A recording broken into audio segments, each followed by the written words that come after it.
This is a GE9000 Evolution series. This motor control center has been decommissioned and is sitting in a warehouse.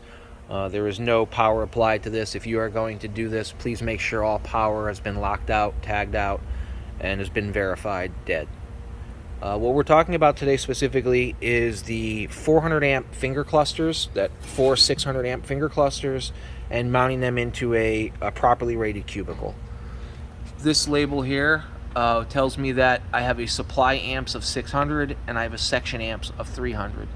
So this tells me my vertical bus that the stabs will mount onto are rated 300 amp. So anything over that will not be able to fit into this section, and I shall demonstrate why. First thing that you'll notice that may give you the impression that this will work is that this particular measurements here are smaller than the opening here.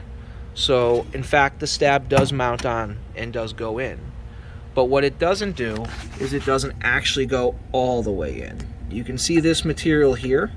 This plane should be pretty close to here, engaging the stab farther in.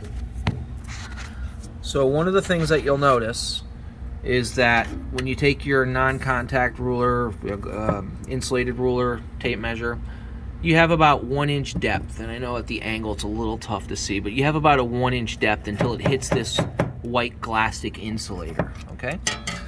When we actually take a look at the stab disconnect, you'll see that you actually have about 1 3/4 inch depth required.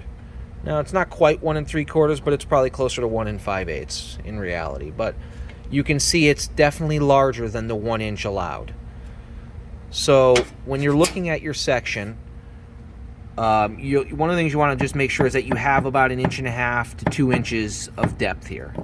This particular copper bar is about, I would say, looking at is about 1/2 inch to 5/8 thick.